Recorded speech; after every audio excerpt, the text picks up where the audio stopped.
Iglesia Cristiana de la Verdad, escudriñando las Escrituras.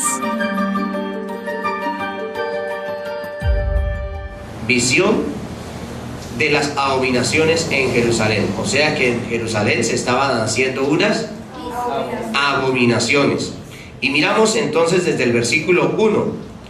En el 6º año, en el mes 6º, a los 5 días del mes, aconteció que estaba yo sentado en mi casa, y los ancianos de Judá estaban sentados delante de mí, y allí se puso sobre mí la mano de Jehová el Señor. Y miré, y he aquí una figura que parecía de hombre, desde sus lomos para abajo fuego, y de sus lomos para arriba parecía resplandor, el aspecto de bronce refulgente. ¿De quién se trataba? ¿De quién? Del Señor Jesucristo, ¿cierto? Y el Señor Jesucristo viene y empieza a darle la revelación al profeta de las abominaciones que estaban sucediendo en Jerusalén, en la ciudad santa de Dios, en el pueblo de Dios. Y dice el versículo 3: y aquella figura extendió la mano y me tomó por las quedejas de mi cabeza, y el Espíritu me alzó entre el cielo y la tierra, y me llevó en visión de Dios a Jerusalén, a la entrada de la puerta de adentro, que mira hacia el norte, donde estaba la habitación de la imagen del celo, la que provoca a celos. Esa imagen que había allí, la imagen de los celos, yo creo que ustedes conocen la historia de los celos, ¿cierto? De una enseñanza que hay en el Antiguo Testamento, donde habla de de la persona que cuando tiene celos, y la persona que está con celos, entonces vamos a mirar si ese celo que tenía el hombre, cuando venía espíritu de celos en el hombre, entonces se decía, bueno, si estos celos que vienen son, digámoslo así, de parte de Dios, o eran celos naturales, cosas. Entonces vamos a investigar qué era que tenía que hacer. Según la ley de Dios en el Antiguo Testamento, el hombre llevaba a la mujer ante el sacerdote, y el sacerdote le daba unas aguas amargas. Si el vientre se hinchaba, entonces quería decir que había cometido adulterio, fornicación. Y si el vientre no se hinchaba, era libre de esa situación. Sencillamente eran celos del hombre, pero se aclaraba la situación. Pero aquí había una imagen también del celo, ¿cierto? Una imagen del celo que dice aquí que ahí estaba. Pero esta imagen ya es otra cuestión. Ya es otra cuestión de que ya la ciudad de Jerusalén, el pueblo de Dios, estaba adorando imágenes, estaba haciendo una cantidad de cosas que nada que ver con la obra del Señor. Vamos a mirar lo que dice el versículo 4, ¿cierto? Y he aquí que allí estaba la gloria de Dios de Israel, como la visión que yo había visto en el campo. Y me dijo: hijo de hombre, alza ahora tus ojos hacia el lado del norte. Y alcé mis ojos hacia el norte, y he aquí al norte, junto a las puertas del altar, aquella imagen del celo en la entrada. Y me dijo entonces: hijo de hombre, ¿no ves lo que estos hacen? Las grandes abominaciones que la casa de Israel hace aquí para alejarme de mi santuario. Pero vuélvete aún y verás abominaciones mayores. O sea, no solamente estaban haciendo esas abominaciones, sino que estaban haciendo otras abominaciones mayores, peores, ¿cierto? Y dice el versículo 7: y me llevó a la entrada del atrio, y miré, y he aquí en la pared un agujero. Y me dijo: hijo de hombre, cava ahora en la pared.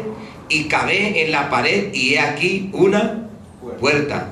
Me dijo luego: entra y ve las malvadas abominaciones que estos hacen allí. Y entré pues y miré, y he aquí que toda forma de reptiles y bestias abominables, y todos los ídolos de la casa de Israel, que estaban pintados en la pared por todos alrededor. Había idolatría, había toda clase de reptiles, también porque había un mandamiento en el Antiguo Testamento, había un mandamiento en la ley del Antiguo Testamento que decía que no se podía comer esos animales, pero ellos los tenían allí porque ellos estaban haciendo todo lo malo, todo lo contrario a los mandamientos de Dios, a las enseñanzas de Dios. Y entonces dice la palabra del Señor que había toda clase de reptiles, y los ídolos de la casa de Israel estaban allí pintados en la pared. Versículo 11 dice: y delante de ellos estaban 70 varones de los ancianos de la casa de Israel, y Hazanías, hijo de Safán, en medio de ellos, cada uno con sus incensarios en sus manos, y subía una nube espesa de incienso. Esto quiere decir que le estaban ofreciendo a esos dioses que estaban pintados en la pared, les estaban ofreciendo incienso, estaban adorándolos. Eso es abominable ante los ojos de nuestro Dios. Hoy en día se enseña y se recomienda, he oído y escuchado acerca de muchos predicadores que dicen a las personas: usted puede ir a la iglesia de los ídolos, usted puede ir a la iglesia católica y sentarse en la última banca, no es pecado, pero sí es pecado. El Señor habla de que esos son lugares de abominación, que son lugares que son abominables delante del Señor, y que cualquier persona que vaya a un lugar de estos y ofrezca incienso, esto quiere decir que ofrezca adoración o alabanza o cantos, cualquier persona que ofrece un canto a estos ídolos está haciendo abominaciones delante de nuestro Dios. Amén. Entonces dice que habían estos 70 varones de los ancianos de Israel. Esto quiere decir que habían líderes religiosos que estaban ahí en ese lugar. Habían personas que Dios había puesto para dirigir a su pueblo y estaban en ese lugar. La abominación, el pecado que había en la iglesia, que había en la iglesia del Señor, que había en Jerusalén, era grave, sobremanera grave.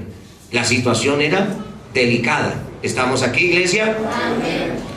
Y me dijo: hijo de hombre, ¿has visto las cosas que los ancianos de la casa de Israel hacen en tinieblas? Cada uno en sus cámaras, pintadas de imágenes, porque dicen: ellos no nos ve Jehová. Jehová ha abandonado la tierra. Ellos estaban pensando que Dios no los veía. Y es una expresión bíblica para decir que hay gente que hace maldad, sabiendo que Dios está ahí mirándolos, porque sea como sea, la persona sabe que Dios los ve. Sin embargo, hacen las cosas en oculto, con el fin de ocultarse de Dios. Pero ¿qué se van a ocultar del Señor? Si el Señor estaba ahí mirando, y hasta inclusive mandó al Hijo de Dios para que le revelara al profeta la situación que estaba viviendo Jerusalén, su pueblo, su nación que Dios había escogido. Y ve todas estas abominaciones que estaban haciendo los ancianos del pueblo de Israel. Los ancianos en ese entonces era un pueblo que eran líderes, que eran considerados sabios, que eran personas prudentes, y que la Biblia los tenían. O sea, la Biblia muestra que ellos estaban en un concepto bastante alto delante de la congregación. Y si esto lo estaban haciendo ellos, que eran líderes, se ponen ustedes a pensar un poquitico, ¿qué sería de esas ovejitas? ¿Cómo estaría ese pueblo de Israel? ¿Cómo estaría Jerusalén si los líderes son así? Porque en una congregación, si el pastor está en adulterio, ¿qué puede haber? Pues ciertamente toda la congregación lo va a estar. Si el pastor le gusta tomar, embriagarse, ¿cómo va a estar la congregación? También se va a emborrachar, también va a haber embriaguez. Si el pastor está hablando mentiras, engaños, así mismo son sus ovejas, porque las ovejas van a seguir a su pastor en sus acciones, en su obrar, en su hablar. Si la iglesia conoce de que el pastor es un adúltero, va a ser adúltero. Si conoce que es un fornicario, va a ser fornicario. Si conoce que se la pasa metido en la casa de ídolos, también va a ir a esos ídolos. Y nadie sencillamente va a ser salvo porque van de pecado en pecado, de maldad en maldad,